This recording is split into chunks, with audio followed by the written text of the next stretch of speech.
Jokowi saya kira membangun citranya ya begitu kuat, terutama soal saya kira tentang Jawa sentris, politik Jawa kan dia mainkan, dan politik Jawa kita bicara bukan soal etnis Jawa, tetapi saya kira politik yang sudah turun temurun kan dari kerajaan sebelumnya kan, Hindu Buddha kemudian Islam sampai jadi mungkin kalau boleh beranalogi itu politik dalam dinamika Jawa itu seperti bermain layangan.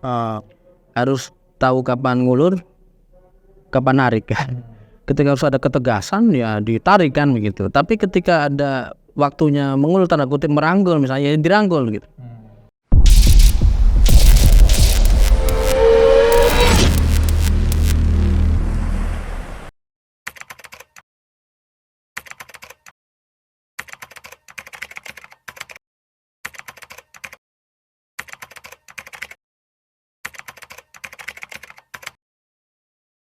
Oke, Romo, kita coba ngomongin tentang politik Jokowi ya.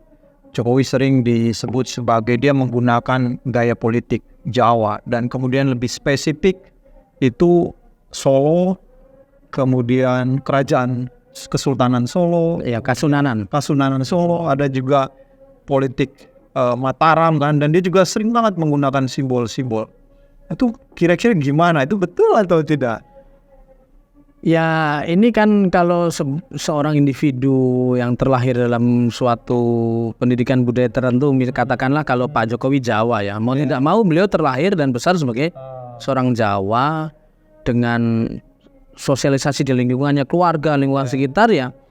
Informasi yang diterima kan tentang kalau bicara tadi toladan siapa ya, berarti raja-raja Jawa gitu kan. Karena dia masih menerima pendidikan soal sejarah-sejarah. Iya, baik dari keluarga, kan? saya sendiri masih dapat ya. Saya sendiri masih dapat kan, diceritakan, didongengkan, lalu di sekolah juga masih diceritakan. Lalu entah saja kalau iya, Jokowi secara personal lalu juga ingin membaca buku-buku mengenai leluhur-leluhur itu ya kan. Bagaimana sih ya gitu. Termasuk misalnya bukunya Pak Yamin Gajah Mada misalnya gitu. Jadi wajar saja bila seorang Jawa ya Pak Jokowi, kita sebut seorang Jawa Jokowi Widodo lalu menjadi Jawa dan dalam berpolitik menjalankan itu ya wajar-wajar saja sebenarnya. Karena memang itu yang mencetak beliau kan begitu. Tentu akan berbeda dengan katakanlah yang dari etnis lain gitu kan. Pasti sosialisasi yang didapatkan pasti berbeda. Tapi kan bukan hanya itu, dia dipraktekkan gitu. Dia misal menggunakan terakhir dia pakai apa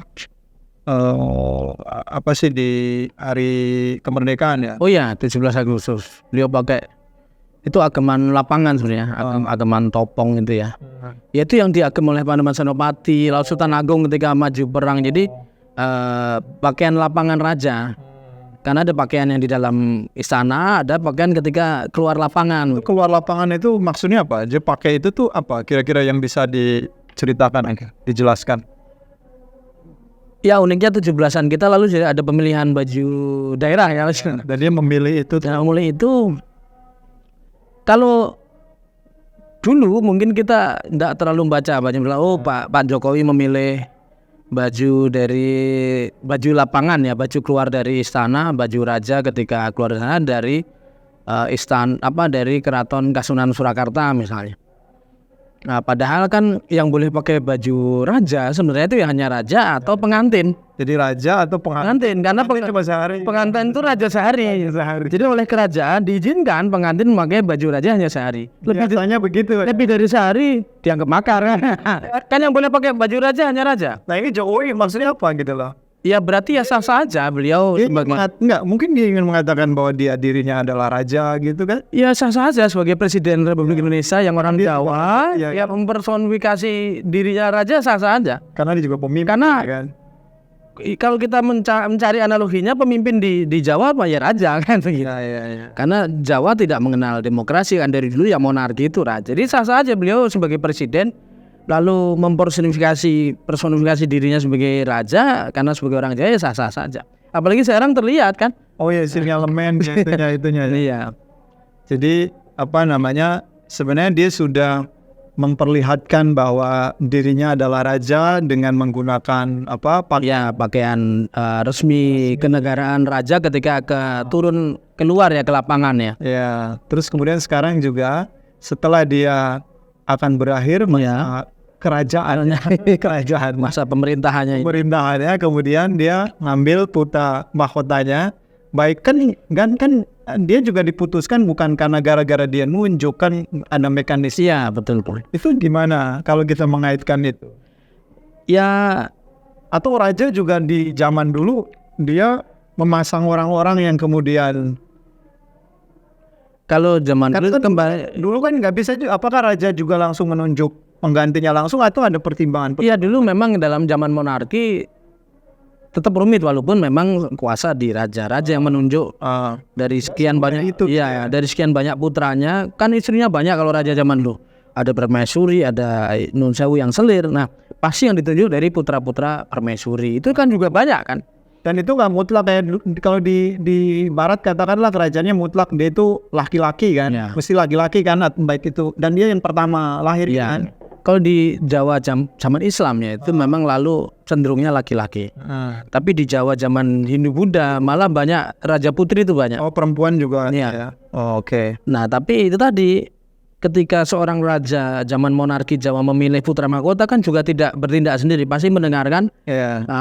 nasihat dari para sesepuh itu. Dulu ada pangeran-pangeran sepuh yang sebenarnya konteksnya paman-pamannya ya. Ya. Adik-adik dari ayahnya, adik-adik dari raja sebelumnya yang memang mempunyai posisi sebagai pangeran-pangeran Meskipun dia punya kecenderungan kan bisik-bisik mempengaruhi lah ya. Gitu. Nah, ya tetap sebenarnya hak vetonya ada di raja karena raja itu sebenarnya hanya Dia nggak sinyal juga kan susah juga kan yang dirinya kan untuk kemudian mengusung katakanlah sekarang Gibran ya kan diusung meskipun pakai mekanisme yang legal. ya. Meskipun sekarang ada masalah di Mahkamah Konstitusi misalkan beberapa yang juga ikut mengkritisi.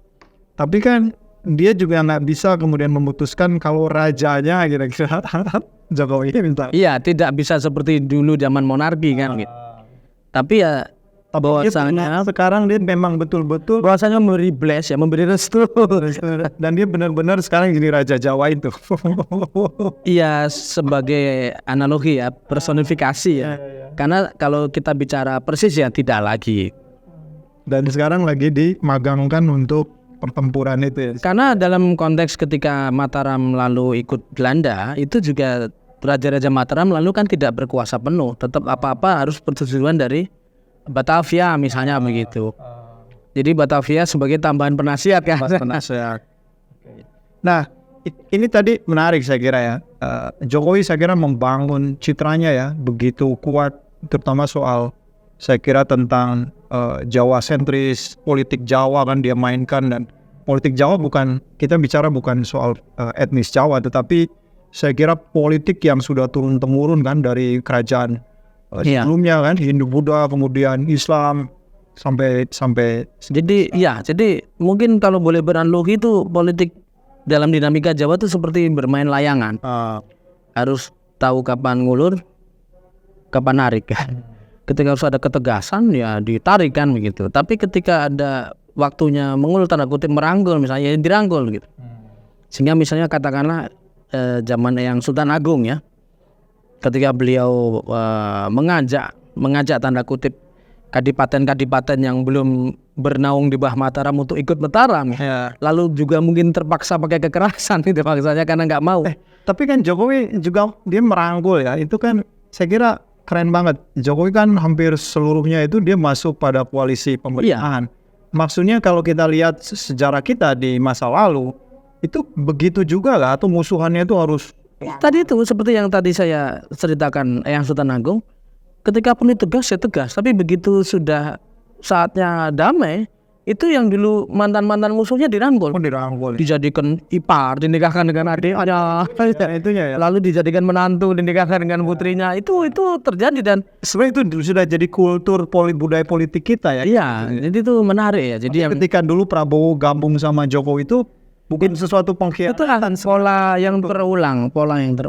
Karena memang aslinya kita adalah orang dari sini kan, orang bukan orang dari bulan atau dari Mars lalu datang ke Nusantara. Nggak ada ujung, tiba-tiba misalkan Prabowo gabung sama Jokowi, tapi karena kita juga punya Ya, pola kebudayaan politik darah seperti itu ya, punya seperti darah, itu. begitu. Jadi bahwasanya kalau dari pola sejarahnya tidak ada musuh abadi. Ya.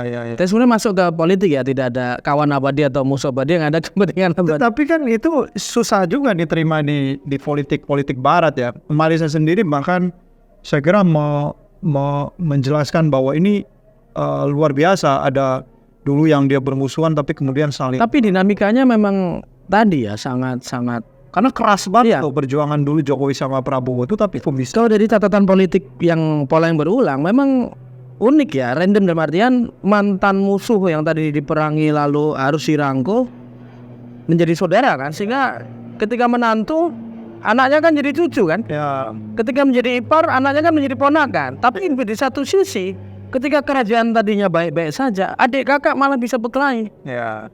Lalu yang tadinya bukan saudara disaudarakan jadi saudara, tapi juga terjadi di politik dalam pola sejarah ya. Yang tadinya kakak adik baik-baik saja lalu jadi Nanti mungkin next pertarungannya begitu ya. Jadi yang satu Gibran calonnya, yang satu Kaisar. bisa kan?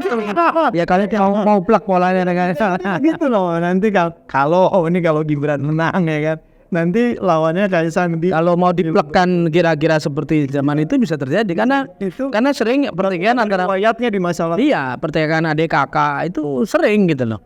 Oke, Romo, ini kita lihat 3 pasangan capres kita ya, kan yang saya kira betul-betul yang original ya.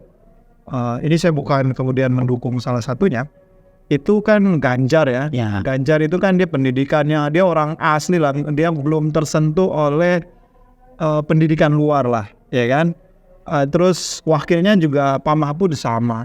Tapi dibanding dengan Pak Prabowo kan dari SD aja dia sudah di luar negeri.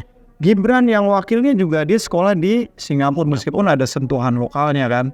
Kemudian Anies juga dia di Amerika. Mungkin Muhaimin ya di lokal lah. Artinya yang paling orisinal itu kira-kira menentukan nanti masa depan bahwa tentang historis bahwa nilai-nilai Indonesia itu ya harus terkait. Tapi kalau dia secara tadi Jokowi misalnya kenapa begitu ya karena dia lahir di ini, dia mengerti sauri tauladan nenek moyangnya gitu. Dan beliau juga asli sekolah di sini ya. Itu nggak itunya rumusnya? Bisa jadi karena kan misalnya kita sering diskusi kan, ada kebijakan yang nggak tepat nih karena apa? Karena dia Itu dipaksakan dari atas, nggak ngerti kultur yang dimana kebijakan itu akan diterapkan. Nah itu terjadi di mana-mana di Indonesia. ya. Jadi memang agak sulit kalau pemikiran baru atau ketidakfahaman tentang lapangan yang dihadapi itu lalu dipaksakan dengan suatu niatnya baik, mungkin kreativitas atau inovasi, tapi faktanya kan sering kita jumpai malah kontraproduktif kan gitu. Ya. Seperti tadi kita bahas apa? Tema pensiunan misalnya. Ya. Nah, jadi ini yang juga menjadi catatan yang mengerti dirinya sendiri ya sebenarnya memang kita gitu, mengerti kita sendiri. Yang mengerti kebutuhan, misalnya ada suatu rumah tangga, yang mengerti kebutuhan rumah tangga itu ya orang di rumah itu sendiri. Nah, ini adalah suatu catatan juga walaupun kita netral ya, kita netral. Jadi Romo netral. Netral. Kayak TNI Polri aja netral. Loh, kalau TNI Polri memang wajib netral karena itulah syarat untuk menjadi bangsa yang bermartabat toh. Setuju. TNI Polri netral, harus netral biar pemilu jadi bermartabat. Jadi dari pemaparan yang tadi Romo jelaskan itu yang paling orisinal, yang paling memungkinkan ya dari ketiga cawapres itu pasangan Ganjar dan Mahfud. Ya kalau dalam konteks tadi ya, memahami perkembangan lokal, tapi kan ada juga perspektif yang lain. Kirain memang Romo memang arahnya ke ya kita netral lah. Oh netral.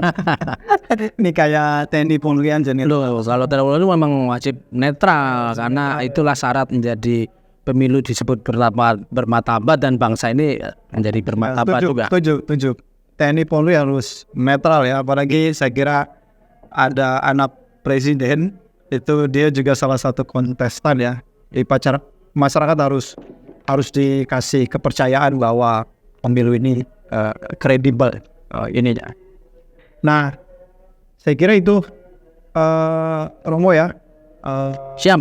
atas kehadirannya, penjelasannya, Kongonya. Siap. Makasih juga kopinya. Terima kasih. Wassalamualaikum warahmatullahi wabarakatuh. Waalaikumsalam.